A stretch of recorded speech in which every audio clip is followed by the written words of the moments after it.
Axe of the Dwarvish Lords. The Axe of the Dwarvish Lords, what is it? How big is it? Why do we care about it?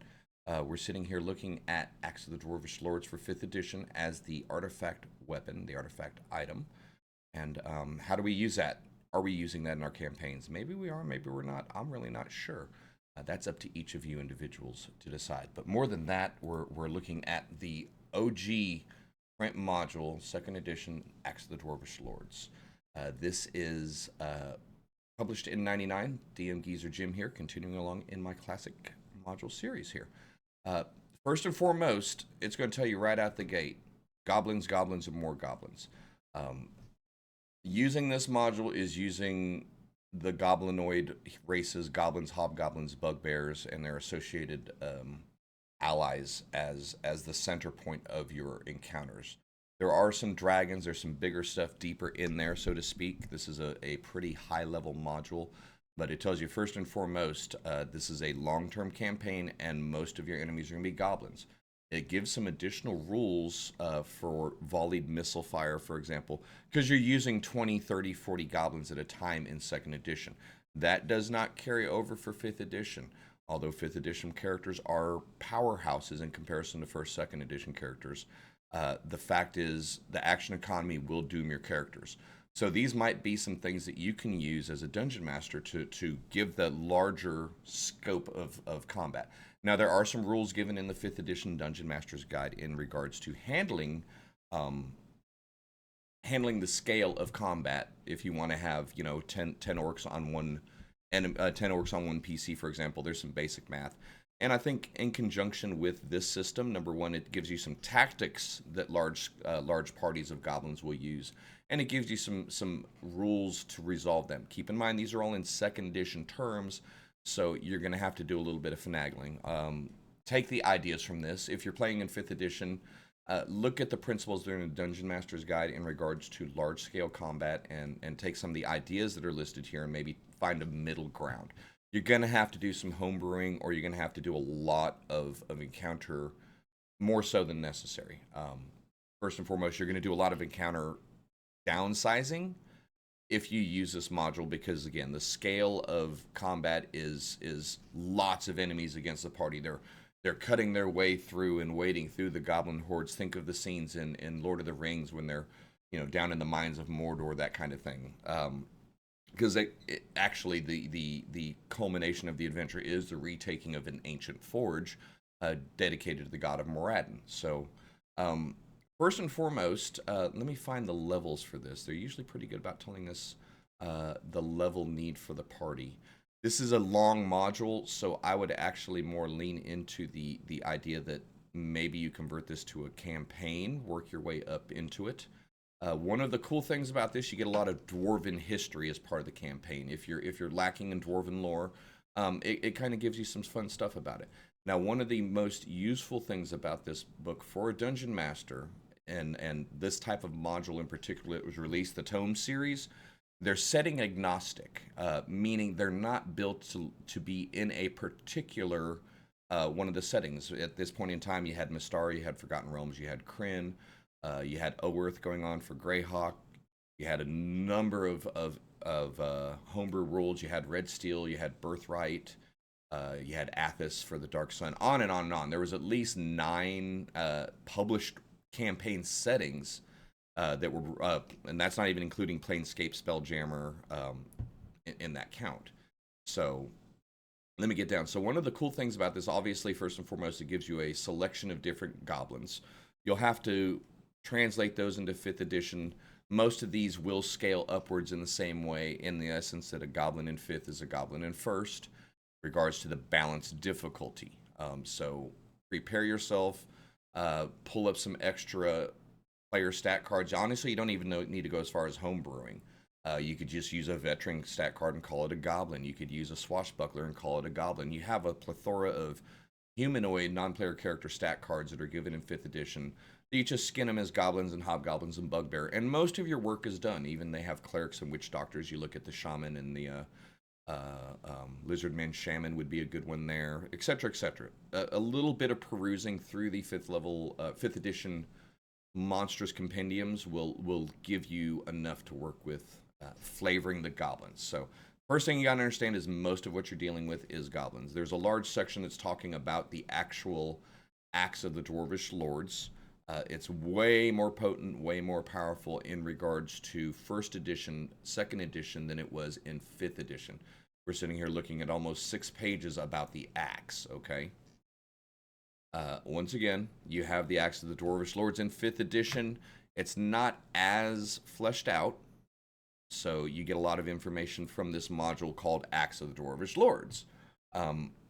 Stat blocks will work just fine in 5th edition play, though. So it starts out in a wedding. It starts out with the party being invited to a wedding of some sort, whether the players are dwarfs, where they've been allied with dwarfs, something like that. The second thing that goes is saying this is a 10th to 14th level campaign, I believe, adventure. So I would say 5th to 10th level adventure / campaign. 6th to 10th. Yeah, 6 would be give you good. You're getting your second attack and all that. Make sure your party's at least 6th level. That way your melees have access to their second attack on their when they use their attack action. Your fighters, your paladins, your monks, you can bring in more to the table. So your party has more opportunities to deal with a group of 14, 15 goblins coming at them. The action economy balances out a little bit better at 6th level for horde combat. So yeah, there's a lot of RP given here, background for the Dungeon Master. This is political infighting between the Dwarven clans, okay? I'm going to skip to the back real quick here. We'll get to the maps shortly, well, later in, but it culminates in a hell of a dungeon crawl. If you're into dungeon crawls, this is the biggie. I'm trying to find the section that helps us. The Axe World to World. This is really kind of a useful section. If you need lore, or if you're maybe looking at this module going, this looks cool, how do I incorporate it? It gives you some information. For the Forgotten Realms, it gives you actual names of people and places and locations that you can drop this module, drop it right in. I think you're going to have to change like 3 city names. That's really it, and it works perfectly in the Forgotten Realms. Likewise, if we're playing over in Greyhawk, which is my preferred campaign setting of choice, it talks about Ulek or Deep, southern area. It talks about the traditional dwarven areas that you can drop it. Birthright, if you're not familiar with Birthright, is a high chivalry, low magic fantasy setting that they were pushing out in the mid-90s. No one ever heard of Birthright. No one played it. They talk about how Planescape sunk TSR. It was Birthright. They had put so much resources into a system that no one effing wanted or cared about. They had already divided the player base into Kryn, into Forgotten Realms, into Greyhawk, and now you had either Planescape or Planets or Spelljammer to get around, and they're going to drop this. And oh, don't forget, we had Ravenloft kicking around at that time as well. And there was just so many fun stuff, and then you try to drop this hard, chivalric, feudal society, historically based thing on us. It didn't work. Anyway, I'm sorry. I digress. Information is given for each of these modules in regards to each of these settings in regards to incorporating the module into play. So from there, you're going to move along, and let's just get into the meat of the module real quick here as we go into the recording phase for my YouTube folk as well. Again, kind of reviewing the front end of it, a lot of information on goblins, how to incorporate the goblins, vary the goblins in regards to combat stats, gives you some information on tactics. If you're a tactical genius on your own, then you're going to figure how to fight goblins. If you need help, if you're not sure the best way to use the evasiveness feature of the goblin in conjunction with combat tactics, this section gives you a lot of information. Massed overbearing attacks, mounted missile fire, volleyed missile fire, using the spear and pike hedges to move in, where they all just take a step forward with their hedgehog formation. Running that kind of an attack against your party. Do you up the armor class on those goblins when they're in that kind of a formation? Maybe you give disadvantage because they got a shield wall type of thing. Things that you can do as a dungeon master to change it up. Because again, you're asking a mid to high level party to go in and fight their day one enemies from Lost Mines of Phandalin. A lot of people joke about goblins are overused, and they really are. But I mean, they have a society, a numerical society that rivals dwarves and halflings and all that. They should be present in your world. Don't feel like they're an overused tribe.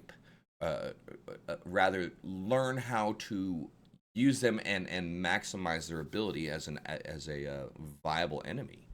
Goblins can be deadly. A group of, honestly, if you play goblins well, your group won't ever get past the first encounter of Lost Mines of Phandalin. They'll never catch them. So keep that in mind. Change them to orcs if you want. Change them to any other race if you want. That's up to you. But the traditional enemies of the dwarves, as given in this, is a clan of goblins that have taken over the the Forge of Moradin. So the party gets involved, brought in through a non-player character exchange, actually at a wedding. The wedding being a dwarven wedding, and you have a nice little temple battle map that's given here. Breaks and gives you the tactics to run this fight. This turns into a fight. Obviously, you want to keep it as non-lethal as possible. You want to dissuade your party from dropping a fire strike or, contagion or pestilence or something like that and wiping out half the wedding party. Don't target your party, but if they want to get in some fisticuffs, let them do it. Once they get through the wedding sequence here, they'll realize that there's this big old huge rift. The marriage was an arranged marriage and the real birthright, yada, yada, yada. A lot of political role play stuff that's given for you. The first 20 pages or so is information designed for you to bring the party into this blood feud and give them some agency and give them something to care about in regards to going after the axe, other than just a fat loot weapon. That can be a challenge, but again, a lot of information is given here. There's a few creatures that show up. The Abomination makes its first appearance. That raises the stakes. What the hell is that? It looks like an Ankeg. No, it's really not. That actually brings in the second layer of enemies, which are the Duergar and the Darrow. Not so much the Duergar, but a lot of the Darrow. Dinkarazanon, I believe, is the name of their patron deity, who has an avatar show up later in this. Basically, Radrundar is where you're going to spend most of the campaign. And there's a nice little handout that you can get, pull out and prepare it for your players if you'd like.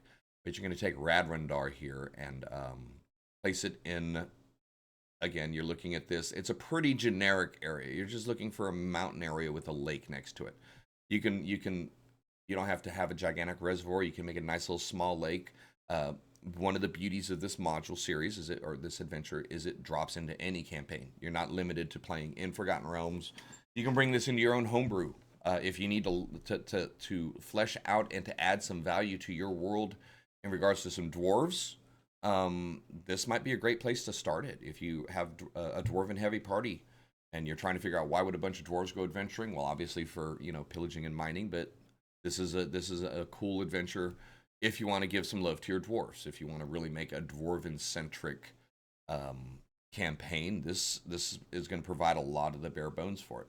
Now, for 5th edition versus 2nd edition, 1st and 2nd edition, we had party had what was called retainers and men-at-arms, and they'd run with an entire supply chain of people with them. So an expedition was an expedition. 5th edition, no, we don't play that way as much anymore. So you're going to possibly have to make one big shift. Let me go ahead and zoom in regards to this.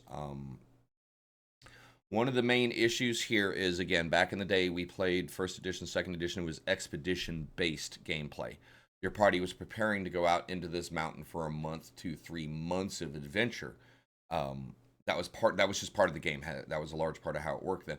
That's not here now. So with a dungeon with this scale, you're likely going to need to give your party some sort of home base, some sort of thing. Maybe I would suggest you take a I'm not saying go look at Dungeon of the Mad Mage, but a tip from the Mad Mage in regards to the party sitting at Waterdeep. They can go in and out as they will. Now, that's going to take a little bit of the impact out of it, but honestly, you're going to have to water it down so heavily to allow a 5th edition group to penetrate deeply in here without returns to the surface. That's one of the mechanical differences in the game systems. So whether you want to let them maybe clear out one of the initial areas, Area A or B, or Area C, these are the two primary entry points that are represented on the maps we'll see in a second. Maybe they can bring a group of dwarves with them or something that are on their way to help reclaim Radrundar, and clear out a section that they can use as a home base, as they can use as a hub. Because this is a big, big, big, big, thick dungeon. I cannot emphasize that long enough. While we're sitting here looking at the cross section, let me show you. We're looking at A, B, C, D, E, F, G, H, and then to I. Those maps correspond with, here's level H, here's level F, B, D, A, C, and then there's a series of maps in here as well. This is a big, big, big dungeon crawl. If you're a VTT user, that's going to be another thing I'm going to talk to you about right now, the scale. This is 1 square equals 5 feet, so at least the map isn't, they were the adjusting there. Back in the day, this would have 1 equals 10, it would have been a monstrosity. You're looking at either some very low detail maps, so you can fit all the areas in under Fog of War, or you're looking at spending a lot of time breaking out individual smaller section maps. That's up to you. Me personally, I would probably go with smaller sectional maps just so I can keep the detail up and keep it, you want to use a lot of the details for visual cues. There is a lot to this dungeon. We're going to take a second while I have the map section open. I want to talk about entry A and B. These are, C is a different entry over here, east entrance over in a quarry area. But A and B, this is a coordinated defensive entry. This is guarded. This is protected. You're using A and B in conjunction with each other in regards to B actually overhangs A. So when your party's moving into A, they have all of these traps. They have these murder holes up here above them in area 7 of section B that will drop, that your goblins will be using to drop rocks, fire pots, maybe an urn full of rot grubs, whatever ooky things that you can drop on your party as they come up out of the water onto this ramp are coming out of this area here, area 7. So you're coordinating a defense as your party plays this. The large, gigantic doors here, there's some pillars here and there. You have the option for some pits. As they're approaching, they're being fired upon by the ballistae and the archers up here at level 1 and 2. When they make their way through this hall into the Great Room 3, you have this open to level A. So this is room 3 down below, and all of these are arrow slits. These are all archers that are firing on the party as they come in.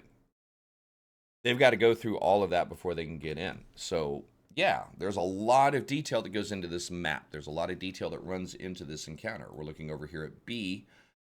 Same thing, is just gigantic portcullises making their way through trapped and rune trap doors to get anywhere farther. This is brute force entry. The east entrance is considered the back entrance, but it is actually a lot more trap heavy. So if your party is into combat, they might have fun going into A and B.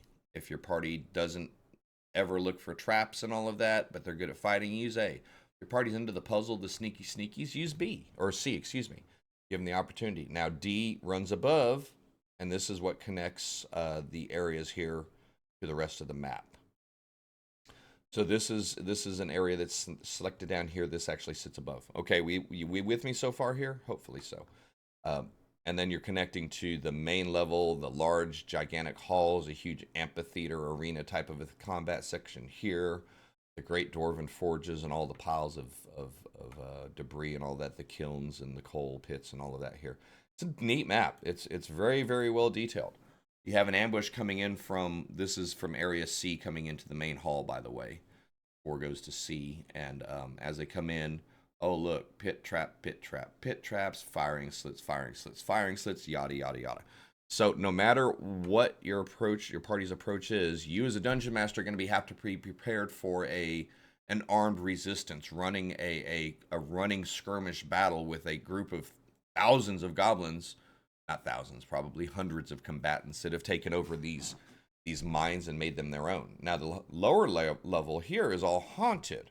So you're dealing with undead, you're dealing with constructs, elementals, stuff like that. The goblins themselves don't even go down here into level H. These are the lower levels, the halls of Moradin. As you can see here, you got this big ass gigantic room, all kinds of cool little spell effect traps to get in, the statue of Moradin, all of that kind of stuff. The Axe of the Dwarvish Lords.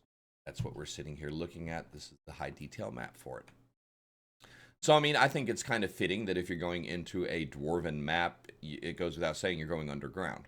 You're going to do a lot of dungeon crawling. There's a few extra monsters that have been given in. Lernian Hydra Lernaean Hydra, snake-headed Hydra, an aquatic version of it, a Dwarven Crusher, the Abomination of Dorinka. Dorinka, as I was trying to pull up, they are the Darrow god, their deity. They believe in Dorinka, and the Abomination of Dorinka is an outer worldly abomination and an aspect of Dorinka that is kind of the boss monster here. You will have to homebrew the hell out of this. This is sitting at probably an armor class of 20, according to the stats. We're looking at, where's his hit dice? 140 hit points at 204 plus 4. That's stat bonus. 80. So about 250 hit point, which is still low compared to 5th edition stats. This is one that you're going to have to homebrew directly up to make it coordinate with 5th edition. Or if you're a 3rd edition, likewise, you're probably used to converting 1st to 3rd. 5th edition is a little bit more mathematically intense, but suffice to say it's a high threat creature.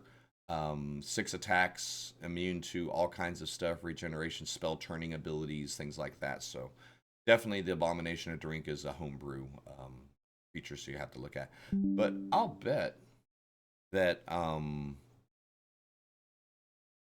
some of the people here have already homebrewed this creature into 5th edition. So if you're a 5th edition player, never hesitate to go look in D&D Beyond.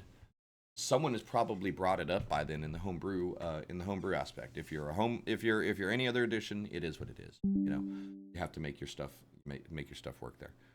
Okay. Sorry, my recording is still working okay though. My bit rate's dropping off and on. I figure out what the hell's going on with my computer's internet. But anyway, Abomination Lair. There are some smaller battle maps that are given to help you with smaller encounters. 1 square equals 5 foot. Specific encounters, I guess, is a better way to say it. You get a lot of vertical maps. I like that about this. The level 1 caverns. This is level I. Excuse me. So when we were looking at it earlier, we were seeing a couple of the extra layers that were listed. They weren't all put in on the module jacket. So one of the downsides of this module is it is very, very difficult to use as written. By that, what I mean is there are some of the older modules that you can just have the PDF open, or you can have the thing open on your desk and just be reading it and playing right off of it without doing too much back and forth flipping.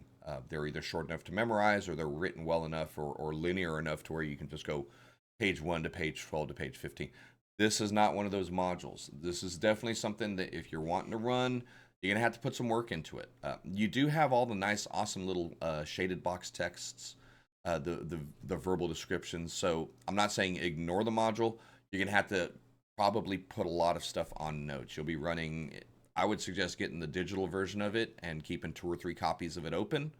So that way, as you see your party moving through, you can flip to the appropriate section. I mean, you got a search function here. It's not the end of the world, but the way the dungeon's laid out versus how it done, and this is kind of a symptom of older books. The assumption is we're going to write this out in the order of the playtesters. The playtesters are going to come in and go 1, 2, 3. If they go left, they go 4, which ironically is kind of smart. I know a couple of my players that, when in doubt, they always go left. So maybe that's kind of a game studies, a psychology thing. But if they go right, you're immediately going to encounter 22. And dealing with encounter 2021 backwards into 18. If they go left, then you get to go 4, 5, 6. So you kind of understand what I'm saying here.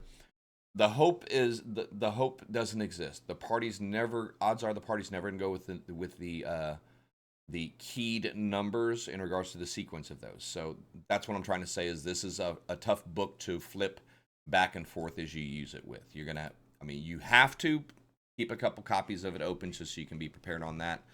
You certainly don't want to be scrolling through 200 pages of text to try to find one NPC, for example.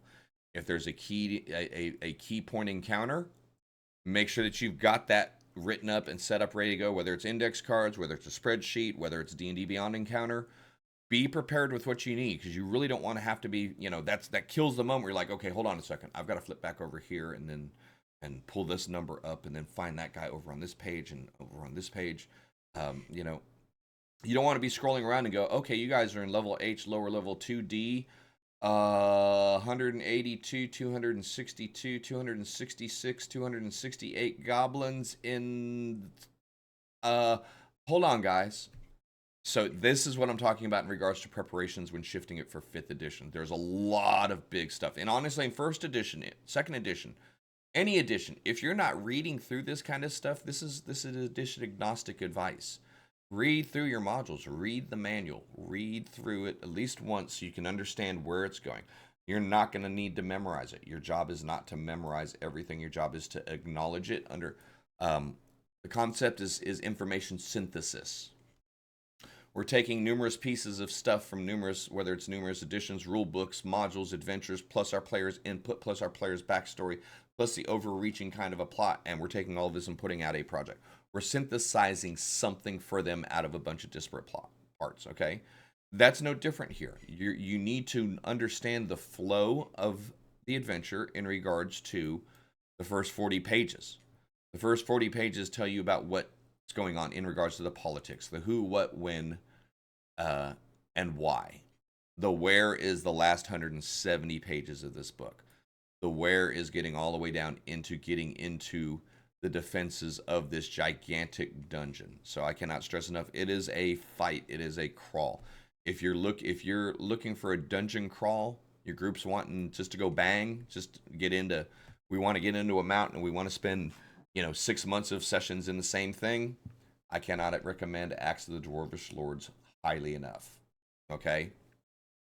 If you're wanting to get some lore about dwarves, if you're wanting to find a good way to bring dwarves into the campaign, maybe your players want a hook. Maybe you've just looked at that item in 5th edition and gone, man, that looks cool. I have no idea how I'd use it. The great tools, and guess what? These tools, the 4 great tools, the Brutal Pick, the Earth Heart Forge, the Anvil of Songs, and the Shaping Hammer, 2 of those tools are in this module, and 2 of those locations are in this module. The Great Forge, right here, man. The Anvil, right there. Forge of Moradin and the Anvil. You've got to find the pick and the hammer somewhere else hidden in the complex of this to reform? Lack of spoilers. To do what you need to do to MacGuffin the Axe of the Dwarvish Lords back into being, you have to find the 4 components. So it's kind of cool. This is one of the points that Wizards actually was very respectful and honored the origins of the weapon when it was listed as an old AD&D item. Like Black Razor, like Whelm, like Wave, some of the ones that have made it through since the beginning of time till now. Axe of the Dwarvish Lords is no different. So yeah. If you're a dungeon master that's got a group that's got dwarfs and they want to be dwarfs, they want to play dwarfs, they want to get in there and do their diggity dwarf thing, beautiful module. If you got a mountainous area in your own homebrew world and you want to make it more, beautiful module. If you got a group that doesn't care what they're fighting, they just want to be underground forever and ever, and like I said, I'm talking about there being goblins and hobgoblins and bugbears as the primary antagonists, that is true. That is very true. When they get into Radrundar, that's a lot of what they're going to be fighting. So, but winged owlbears, for an example, you give flying stat wings to an owlbear. Now you've got a hell of a threat. Let's just scroll through here, look for a couple unusual or unique monsters that we're playing with. Rock grubs, those are always fun. So again, you've got goblin clans going on here. That's one subset here. The play that I've described so far is the assumption that your group is a bunch of dwarves or a group is a bunch of dwarf friends that are going on their adventure to deal with this, to deal with Radrundar and reclaim the throne, the Forge of Moradin for all of dwarven kind. Now, if they're a little bit more morally flexible, I guess you could say, if they're the bad guys and they're just doing this out of compulsion, whatever. Allowing for player agency, there is an actual entire clan of dwarves, a clan of goblins that are going on here, including a political system and a goblin king. So there is roleplay opportunity for your party to actually turn some of these, to either maybe break 1 or 2 of these factions away. 1 or 2 of these clans either just don't fight, or to the extent that maybe one of them helps at a crucial time to turn the battle because their leader wants to be king. So I mean, I almost skipped over that. That's shame, DMGeezerjim. Yeah, Radrundar is going to give you the opportunity to really try to say it's completely a dungeon crawl is a little bit false. There is, I guess, if you play Temple of Elemental Evil, there's a similar component there with the four factions. The cults of each of the Elder Evils have the opportunity to work against each other. It's no different here. If your party can get in here and do the work and make friends, or the enemy of my enemy type of a thing going on, then they might not have to fight all of the goblins and may be able to find themselves some safe space for rest, find themselves some allies at a crucial moment in combat, or maybe the reinforcements that come around the corner or of an allied clan and don't add to combat. Something like that. That gives the players a little bit of extra opportunity to buy themselves some cushion, gives you, as the dungeon master, the opportunity to give them some additional role play opportunities here. Radrundar, goblin weapons, a few special weapons here. I'm sorry, I'm kind of trying to scroll for anything. The Radrundar, Lake Radrundar monster, you get to homebrew. This creature has 18 heads. Okay, that's the Laerna Hydra we were looking at earlier. Insane. So there's a gigantic Hydra that's guarding the area to get in. Dwarven Crusher's a big autonomous golem type thing. Huge black pudding. Now we're in the upper levels. Intelligent plant shambling mounds serving with the goblins. Lots of goblins. Neo Oitug, those are fun monsters. So there is a variety. It's not just goblin. It's goblin, something strange, goblin. So you do have some hand-drawn maps here. If your party does make friends or less enemies with some of the goblins, are presented with the visual aids that can help guide them through the dungeon as well. So it's not all die, kill. There is some stuff to do, but in the event that it is die, kill, there's more than enough information and enemies given for the party to keep happy. So there's a Mezzaloth that's been summoned and bound here. Way more dangerous than they were in the day. Now they're just foot troops now, but they're still a threat. Invisible Stalkers, Wargs, Winged Owlbears, Goblin, Ogres. Start getting into the ogres and the trolls that are hanging out, helping the goblins out. They're high-powered mercenary type guys, if you will. Then you start getting into the Darrow. The Darrow are actually kind of running the whole show and all of their stuff. Here's E2, the upper mines, lower mines, so even more dungeons. So we're looking at A, B, C, D, E, F, G, H, I, J, 1, 2, 1, 2. That's 13. 13 dungeon levels encased within Radrundar Mountain. Lots and lots of dungeon call. Hey, there is a dragon. There is a dragon lair. A Galabdor is a tough one. What do we got hiding here? A young red dragon hanging out with oh, that's a sissy dragon. I would upgun it personally. Party's fighting young dragons at second or third level in Lost Mines of Phandalin, fighting a green dragon up there. So definitely consider upgunning that for the level that you're running at, or keep it at young if your party's been getting their butt kicked along the way. You have a dragon horde fight going on, lots of goblins. I don't know if you're catching any of these. I'm scrolling pretty quickly because the Sergeant's Chambers, we're looking at 124 plus 48, 160, 172, 176, 178, 179, 180 goblins in one section of a chamber. 180 goblins, man. 180 anything is bad. So that's why I'm kind of scrolling past it, because I'm trying not to let my brain draw on that. That does not work for 5th edition. It doesn't really work for 3rd edition, honestly. You're looking at 250 goblins in the sleeping rooms, another 100 and almost 200 goblins in the larder. Yada, yada, yada, yada. Your party cannot fight all the goblins in this dungeon, especially in 5th edition situations. They will not have the facilities. Action economy will end up burying them. So either A, you cut back on the amount of goblins, or B, you make sure that your party's doing a decent amount of roleplay and negotiation as they make their way through here. They just don't have the numbers. Bugbears and dwarf slaves, and there's a fire giant hanging out in here. I forgot about the fire giant. A Thessal monster, a Thessal Hydra is listed here. One of Teredo's early experimental. Teredo is the dwarven bad guy, good guy. We'll get to him a little bit. Gargantuan constrictor snakes, a couple more dwarven crushers. So there's a variety of stuff in here. It's not, oh, I Forgot about Myrtle, the cleric, the vampire. Uh, if you want to have some fun on a role play front, you have Myrtle, the vampire who's kind of lost her mind and gone crazy in here. Uh, you can turn the whole maiden in distress and have them attack the party, or that's up to you. There's a couple different things um, that can happen here with her. You know, I don't want to go too super spoily. There's the opportunity to turn her into a good guy or a bad guy in here. So keep that in mind there. She's listed as a bad as an antagonist, but you have the flexibility to kind of adjust that as you go.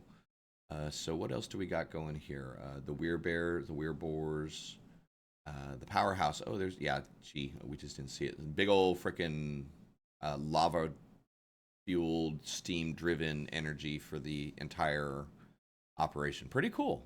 Some fun stuff in Radrandar. Great dungeon design as well, in my opinion. Despite the numbers of bad guys here, keep in mind, let me scroll down. We were talking about Area 7, for example, earlier that had how many hundreds I was talking about? 190. That's here. This is this area here. So you've got, 190 goblins living in this barracks area. So that's a lot, but it's also a large area. Anywhere where it's giving you 80 or 90 goblins is a complex of rooms. It's not necessarily 100 goblins sitting in one room. So that's a little bit of clarification. Area 11's got B's, E's, these are small rooms. Each of these are keyed up a little bit different. You get your descriptive text for them. But yeah, that's the goblin count for that block. So if that, hopefully that helps a little bit. You're not putting 100 tokens on a map in one time. But again, 5th edition wise, adjust for that. Be prepared for that. Combat tactics are given for a lot of the rooms as you're going through them. Again, this is very much a super important read the module. Understand what's in here. Understand the dynamics between some of these creatures. You have a Thessal Hydra living in here. You've got a Fire Giant living here. You've got a Coven of Hags that are hanging out in here. Each of them's got to have a reason. Back in the old days, we didn't care that much about that stuff, if I'm being honest with you. Old 1st, 2nd, 3rd edition, Beckme through 2nd edition, didn't care a ton about why something was there as long as it could.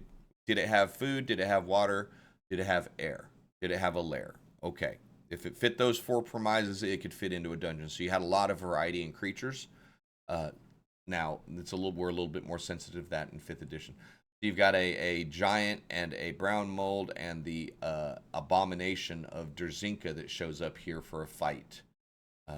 That's in order to get one of the missing 2 MacGuffins to finish up the hammer. Once they get that, they have the final hammer and they're able to go. Oh, actually, I'm sorry. They go into the abomination of. It's not even on the prime material plane. It's a little pocket dimension that Drinka made for it. So they leave the mine for a second, go fight the abomination, then come back and go, yay, we win. But it's a cut and dry beginning, middle, end.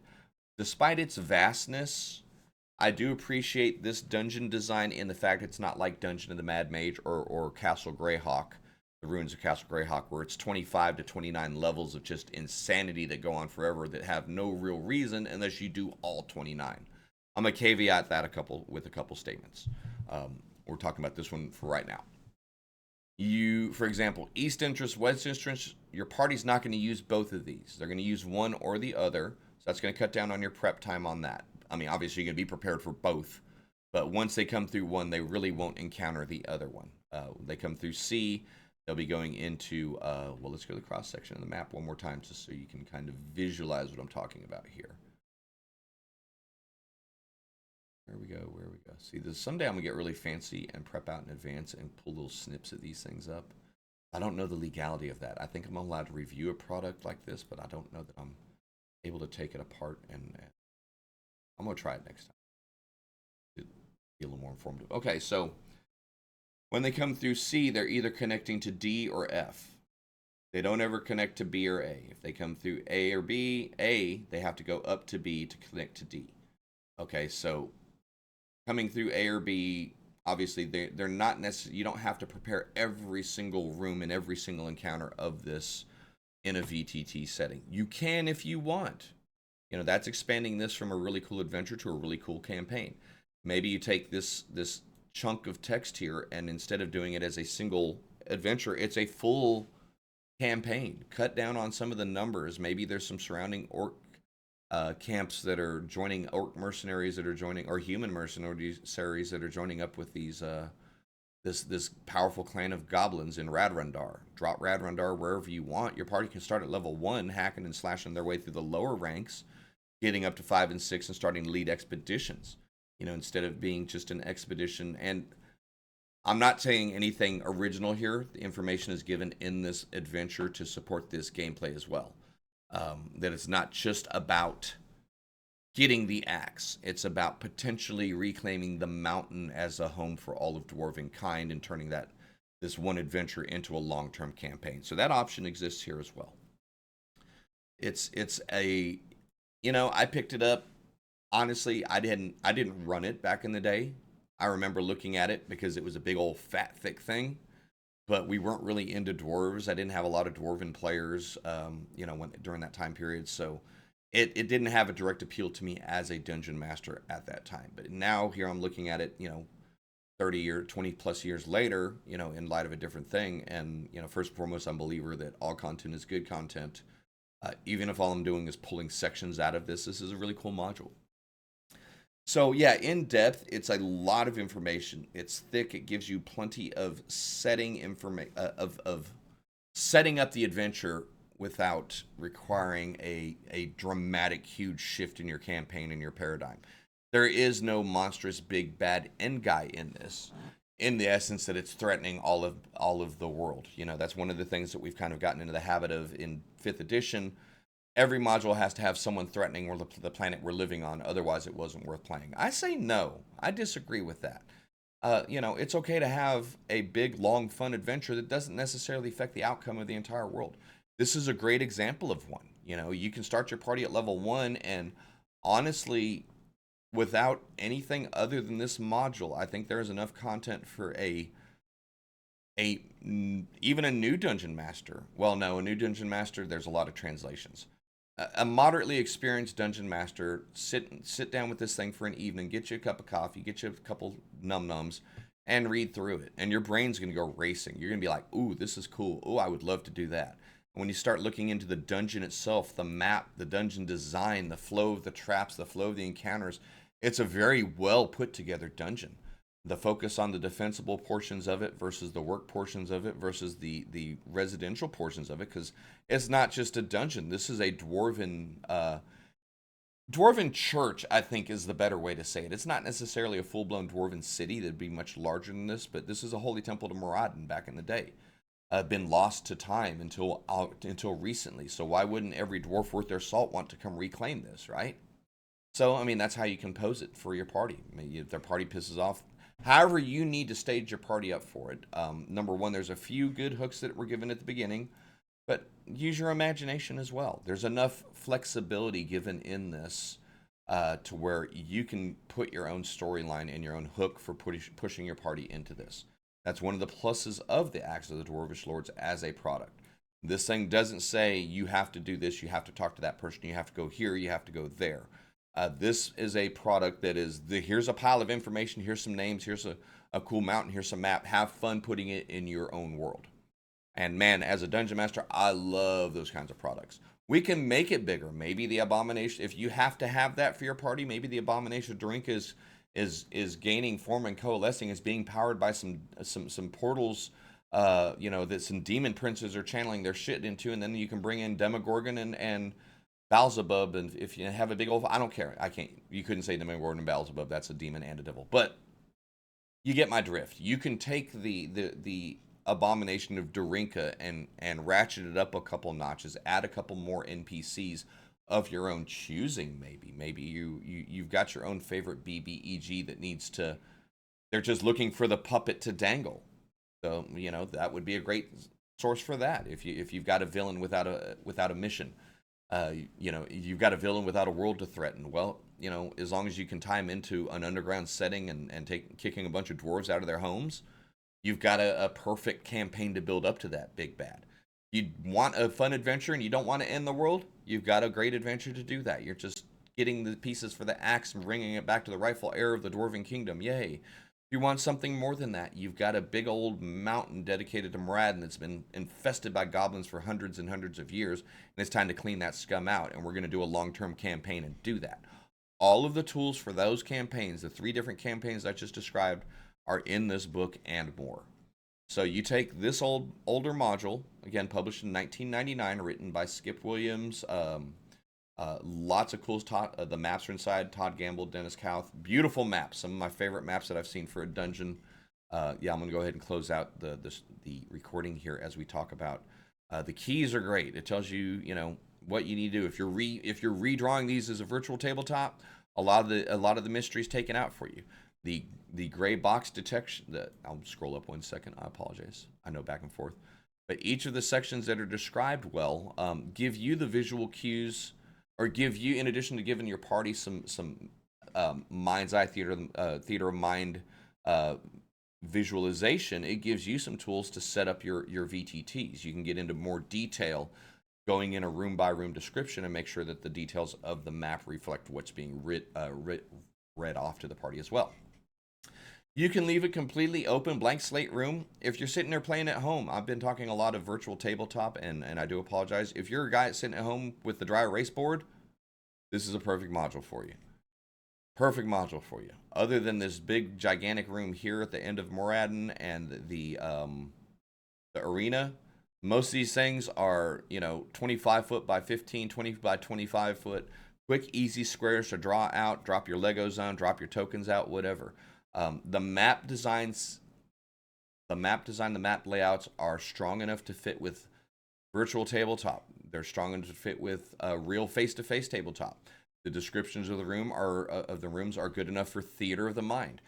I would strongly recommend against that, because the level of traps, the amount of traps, you're still going to have to do some visuals, provide your party with visual aids for a lot of the pits, the traps, the defensive fortifications, all of that. That would be one little caveat that I'll say. Yeah, it can get a little bit tough for your party in the wrong place. So, yeah, great module in regards to Dwarven lore. Excellent module in regards to introducing an artifact to your world. Wonderful product in regards to not binding it to a setting. There's there's information given to put this into anything. You've got Forgotten Realms, Greyhawk, Birthright, Planescape, Mystara, Al-Qadim, Red Steel, other settings. There's a lot of tie-in here for you. So and guess what? This will fit just perfectly into Bob's homebrew world. All you need is a bunch of dwarves and a mountain. So boom. It's wonderful product. Something that was sold really short back in the day. No pun intended, I think. Again, dwarves just don't sound like the most fun for a place to go adventure. But, in reading through this, I'd submit to you the Acts of the Dwarvish Lords is a very, very, very good module. Well assembled and well presented.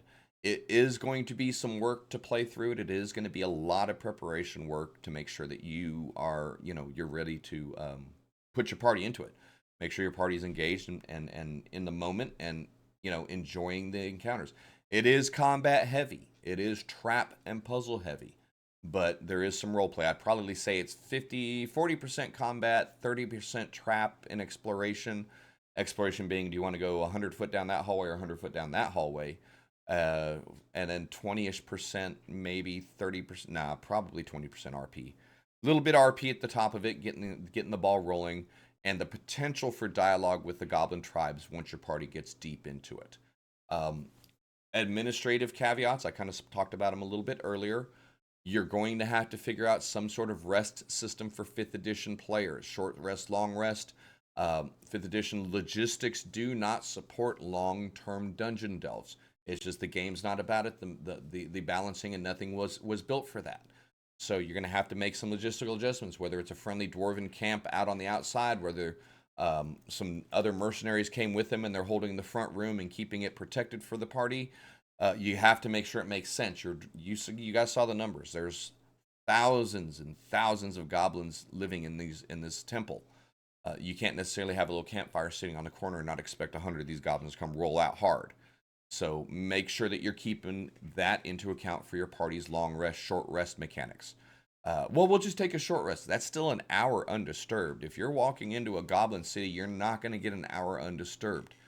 The entire paradigm of how you're administering the encounters are the pace is going to be a big shift from how it was written.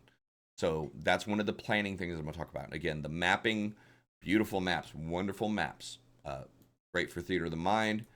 Great for sketching out if you're playing tabletop, virtual tabletop.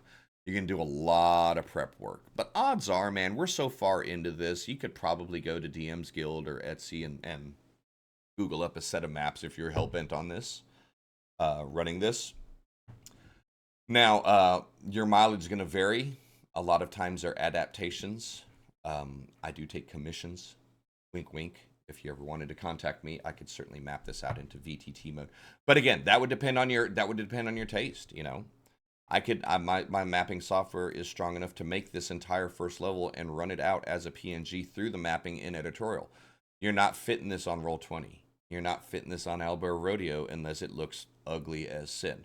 So that's what you're going to have to make your decisions on in regards to prep for VTTs. For Theater of Mind, great visual or great verbal descriptions are given. For classic tabletop, however you prepare your dungeons will work just the same here. But yeah, I'm going to go ahead and wrap up this recording. DMGeezerjim here. Finishing up the YouTube, continuing along on my YouTube series, DM Geezer checks out classic modules. And today we checked out Axe of the Dwarvish Lords. Great, great, great product. Wonderful module, wonderful presentation, very, very useful. And if you're looking for something a little bit different and very thick, I would highly recommend it. If you don't want to spend the time to read a 200-page and prepare a 200-page adventure, whether it's a modular campaign, you might ought to avoid it because the devil's in the details on this one. A lot of running the traps, a lot of running the encounters, the combat situations are within the book itself. So it is not a useful book to go page by page from. You're going to have to do some preparation because the dungeon areas are so vast. You'll be going from page 74 to page 192 back to page 58 if you're not careful. So I would suggest picking this one up in digital format so you can keep a couple copies open when you're running it. This is not a short adventure. There's no way, shape, or form that you could look at this as a one-shot. I would say this is a campaign-length module, a campaign-length adventure. At the very least, if your group is super badass and they can handle the average of 10 rooms a night, which is the best pace I've ever seen for a group in a dungeon crawl, you're still looking at that unimaginable pace. 30, that's 3 sessions, 8, 24 sessions. If your group can handle 5 to 10 encounters a session. Encounters not being fights, but going into this room, checking for traps, doing this, going into that room, looking for this, looking at the map, going over here, holding a person hostage, going over here, having a fight. Your group can handle 10 location events a session. You could probably finish this in about 6 months if you were being thorough. So just keep that in mind. It is not, in order to turn it into a one-shot, it's not doable. There's just too much depth. The dungeon is too thick. The mountain is too big. It's not a short adventure and module. But yeah, if you're looking for something different, if you're looking for something inspirational, if you're looking for something to turn into a campaign, if you're looking for something to spice up a corner of your own homebrew world, I would strongly, strongly recommend Axe of the Dwarvish Lords. DMGeezerjim here. I'm going to go ahead and sign off. If you've enjoyed the video, thank you so much. Like, follow, subscribe over here on YouTube. I've got a Twitch running where I do live chat live D&D chats 5 days a week. We also do some video gaming at night. If you're looking for any of my products, I've got some stuff over on Etsy, and as well, would love to have some support on Patreon. I make some goodies available to my Patreons that want to help me continue building this up. But above all, if you've been here for 5 minutes, we've been here for the full hour here. Thank you so much for letting me borrow your time. I really appreciate you sharing it with me, and I hope you got something out of this. Axe of the Dwarvish Lords, I'd put this on a list to buy for yourself sometime. DM's Guild's got copies of it. I'm always a proponent as a third-party content creator. I'm always gonna, recommend buy the product, support your hobby, support your creators. But signing out here. Be safe. Have a good day. For real.